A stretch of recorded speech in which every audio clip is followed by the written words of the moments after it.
Hello, hello. Welcome to today's live broadcast. It's all about Stop the Emotional Roller Coaster.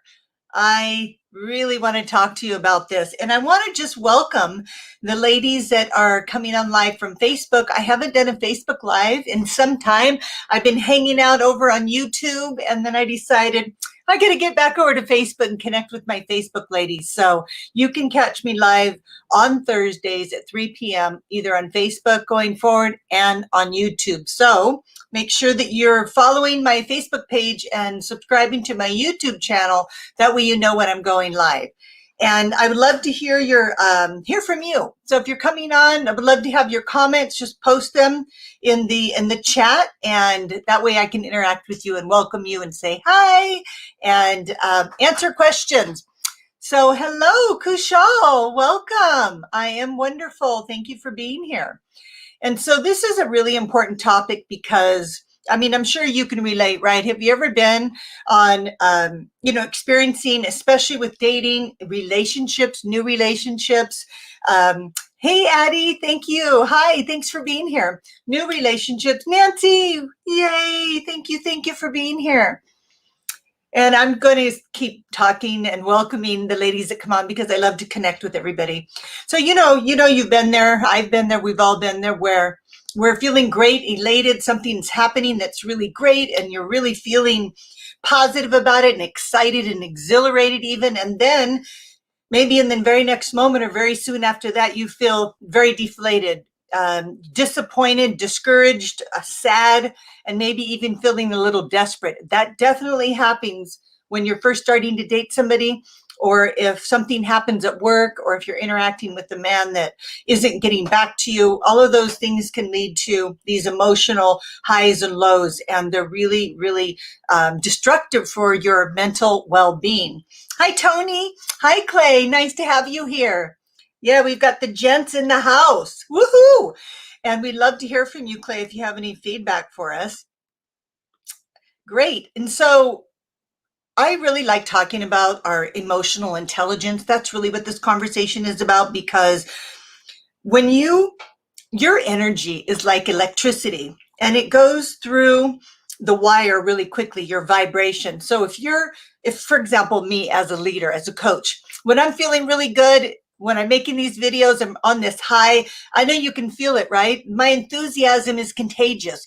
Well, so is your energy, so is your enthusiasm, so is your positivity. At the same token, so is any negative energy, feeling disappointed, discouraged, frustrated. That's being transmitted. It's like a radio station, you tune in and you're getting that, whatever you're tuning into.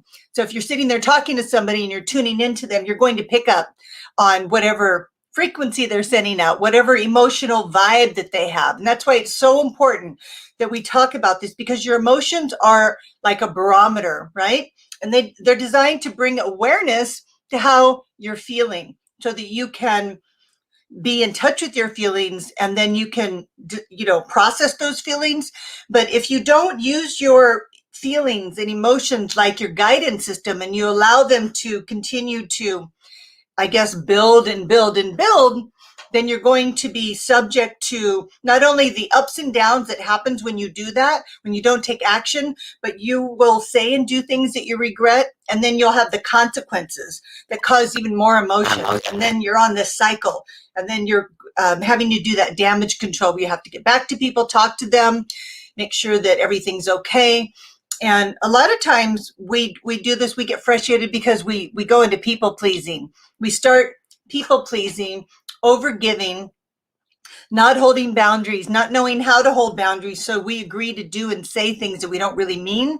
And that creates an emotional upset inside of you as well. And so I just want to remind you that when the emotions are high, the intelligence is low. When the emotions are high, the intelligence is low. And so it's so important that I'm going to give you 3 tips how to manage this, but I want you to start bringing more and more awareness to where your emotions are sitting. It's totally normal and natural for you to feel your feelings. Feelings are not good, bad, wrong, or right. They're just how you feel. Your feelings are there as your guidance system. They're sourcing from your intuition, your goddess energy, your God energy for you men. So the goddess energy is all about your intuitive seat of your soul. And if you're really tuned in to your intuitive nature, then you will be able to pick up the feelings that are arising depending on what's going on around you. Now, if you're not practicing and you're not tuned into that quiet voice, then your feelings will escalate to the emotion. And once they escalate to the emotion, then it's very hard to control them. Then that's when for example, when you feel angry, it's letting you know, your intuition is letting you know that a boundary is being violated. Once you get the information from your intuition, then you decide what to do or not to do. You have to release the anger. You don't go, okay, I'm angry, my boundaries are violated, now I got to go tell that person off. That's not how it works. That's not the functional way. That's not the emotional intelligent way. The emotional intelligent way is to notice that maybe your chest is tight, maybe you're clenching your jaw. Those are indicators that something has crossed your boundary. And so you check in with yourself and you're like, I'm feeling angry. And then you run it, what is this anchored to? And then after you discover what happened and what it's anchored to, there's no more need for the anger. The anger is just there simply to let you know that something is not okay with you. Once you get the intuitive message, you release the emotion so that it doesn't escalate, and then you come from that place. Hi, Cece. Nice to have you here. Hi, Sally. Great to see you. And so going back to what I was saying about letting things escalate. So when you let things escalate, they're actually, you're thinking about your feelings. You're not getting the benefit of the feeling and releasing. That's the holistic benefit. You're thinking about the anger. So you go into blame and judgment.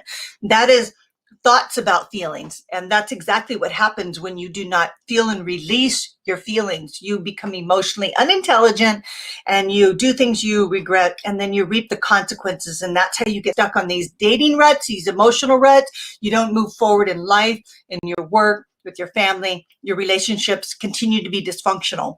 So the first tip I want to give you is I want you to think before you act. You need to think about what you're feeling. Like I said, what is this anchored to? Why am I feeling angry?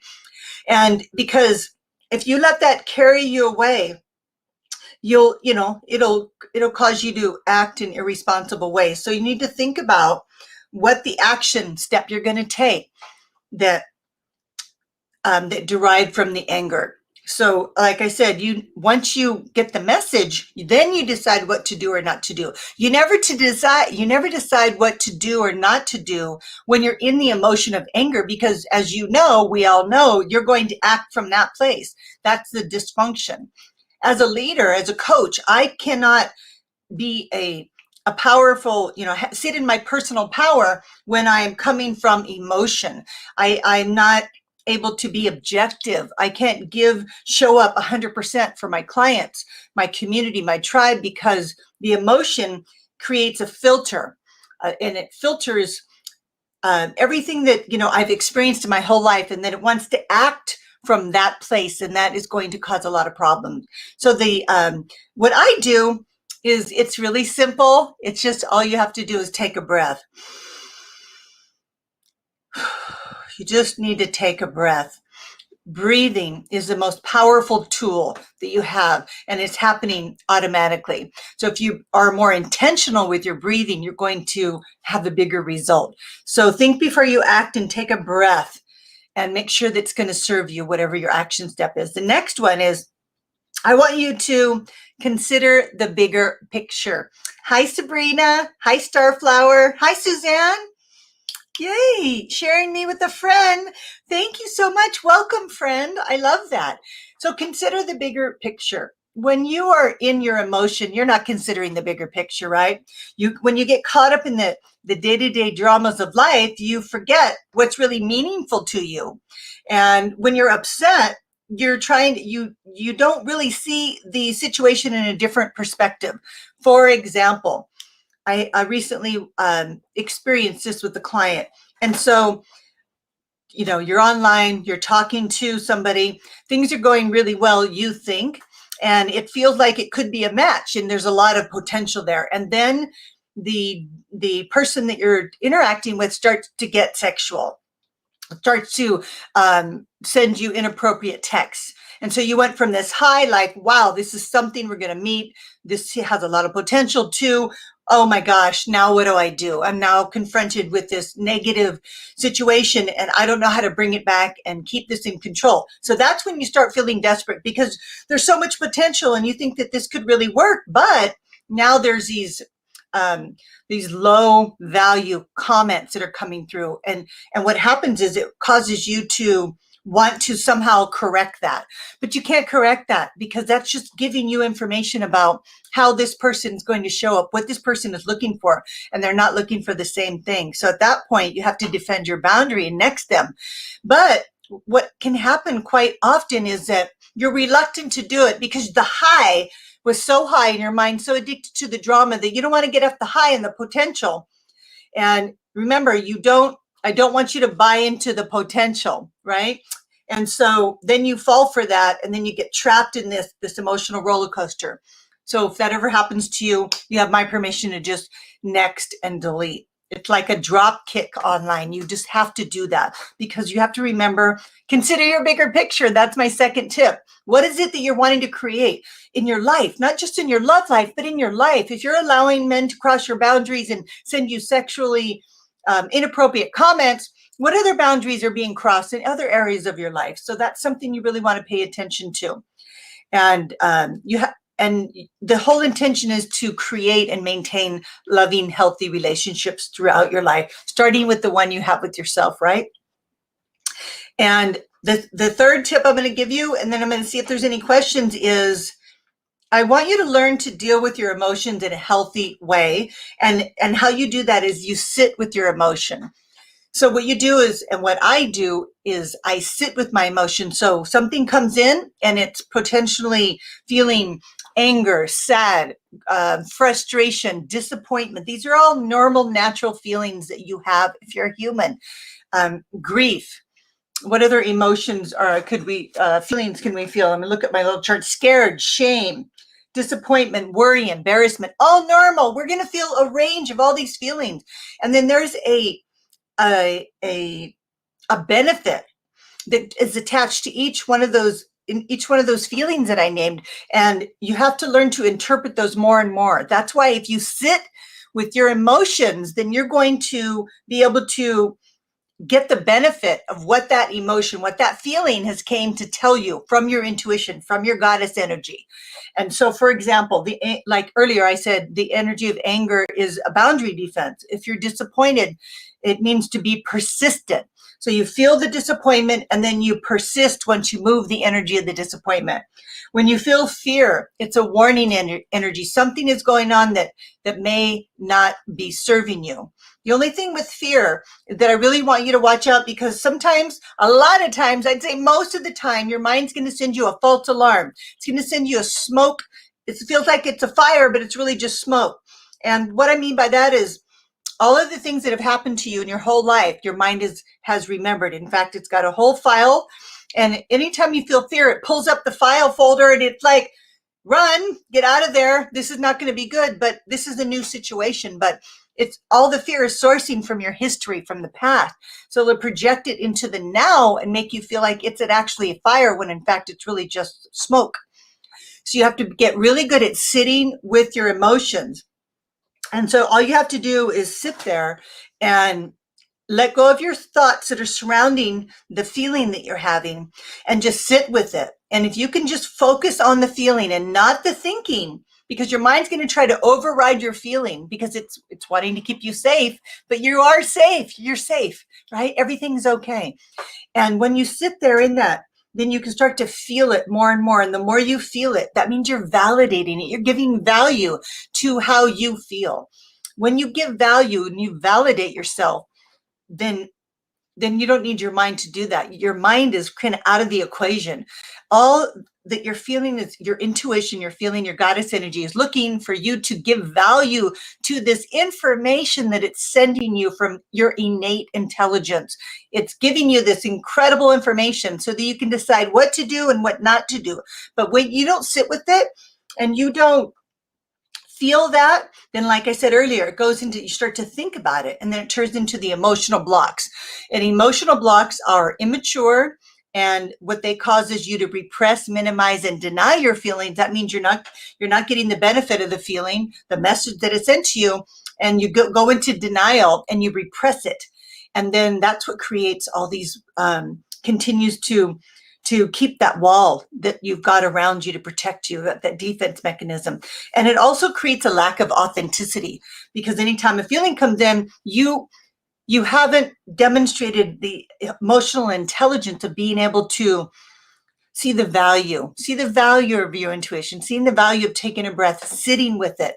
And then after that, and only after that, deciding what to do or not to do. So make sure you start to identify what you're feeling more and more, bring more emotional intelligence to everything that you're feeling and experiencing, because like I said earlier, it's like electricity in your work, in your family, in dating, online. It spreads out very quickly.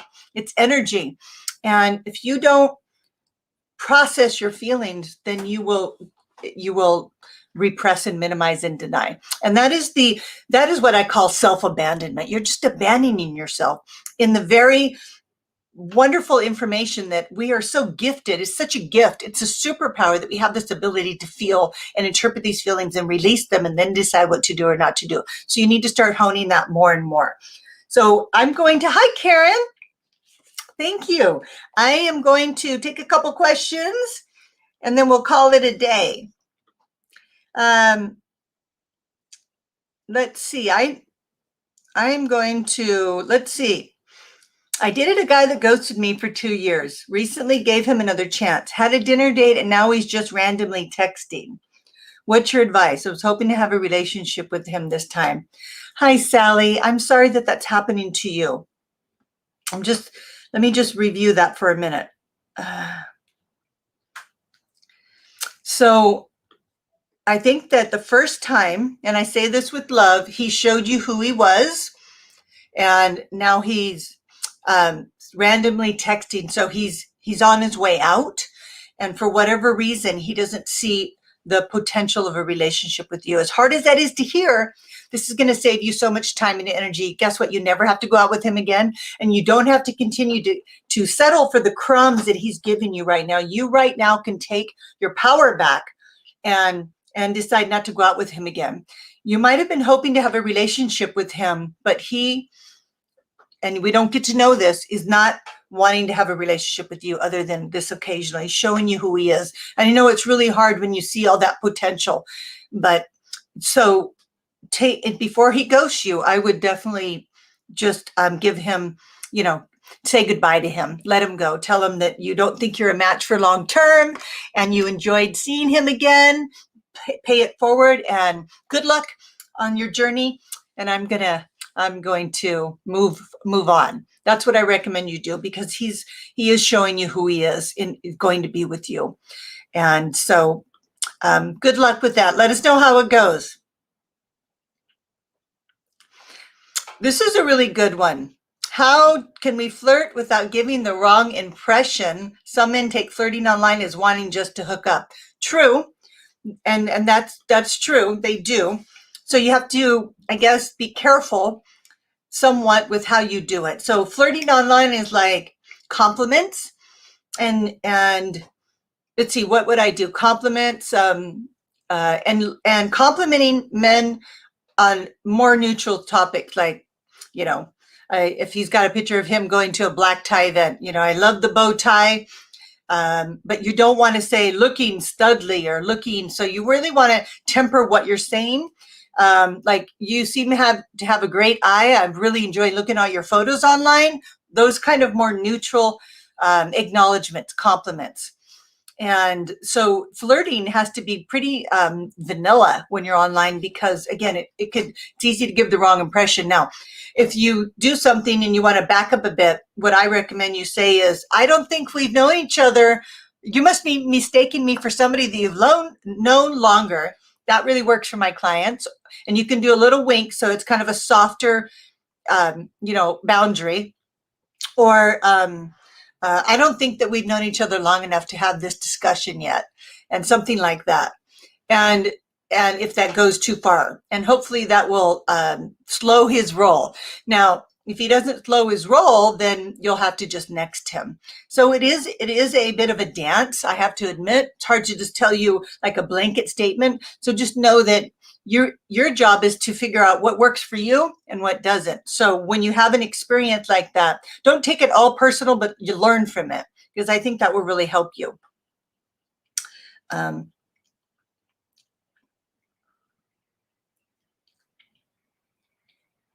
I'm just looking through the comments right now to see if I can answer another question.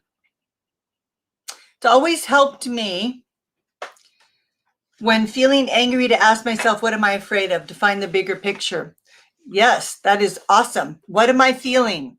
What am I feeling? If you start even before that, it may not be fear. Maybe you're feeling grief, sadness, frustration, all of that. So that's great. Thank you for sharing that. Hi, Naomi. And let's see. This is the longer one. Let me put this up there. I know what I want. Someone creative, smart, and intelligent. Good for you. Someone on my level. I seem to be attracting either narcissistic men, unavailable men, or men I'm not attracted to. I seem to be having a hard time standing in my truth and walking away because I see some red flags. I'm dating someone feel comfortable with and safe, but not sure I see a long-term connection. So I'm not sure what the question is. Oh, waiting for the question to pop back up. So you want someone creative, smart, and intelligent, someone on your level. And so I think that sometimes, and this may not be true for you, Tracy, but what I see sometimes is when we say we're attracting emotionally unavailable men or narcissists, sometimes we aren't being emotionally available. And what we're seeing is a mirror. So maybe this isn't for you, but hear me out, because it's safe to be emotionally available and transparent and authentic, because if you have healthy boundaries, you can use your voice with a feather to protect those boundaries. For example, you might be sharing. The problem is if you don't share on a more authentic, emotional, available tone, and you're not transparent, then you won't make a connection. And so the key is, and again, it's a dance. Dating is such a dance, right? The key is to share a little bit, see how it's received, let them share a little, and then you see how you receive that. If a man's not sharing or he's being narcissistic, then you need to intervene. And that's going to require you to be more vulnerable and authentic and say, are you open to hearing what I have to say? Or I'd love to share something with you. Or something like, I'm picking something up and I'd really like to share it with you. Open? And so you can say things like that to a man, and you just say, I really wanted, and then fill in the blanks, really wanted to share about what happened today at work because I think it's relevant to what you do, but I'm not seeing the opportunity because you're talking so much. So I know that's really hard to do, but I'm telling you what, when we find our truth and we can say things that maybe are awkward and uncomfortable, you're well on your way to becoming your authentic self. And that's what connects more and more. And you may not be attracting the men that aren't really emotionally available. A lot of times when I hear this, I think men get really nervous and they start talking, and women don't know what to do. So we've almost trained them. I'm not blaming women. I'm not really, but it's like we're training them to continue to be that way because we don't know how to do it otherwise. So it's really important that you learn how to use your voice, hold boundaries, to be your authentic self, to feel and release your feelings, and always dealing with your emotions in a really healthy way. rather than letting them run your life, right? Because it's going to make a tremendous difference in maintaining a sense of stability and peace. So then you're going to get off the emotional roller coaster and maintain more inner peace and stability. Now, if you're still struggling with managing your emotional well-being, you probably should jump into one of my programs. So make sure you check out the information in the box and see if that's a fit for you. And I just want to say thank you for ladies and gents for showing up.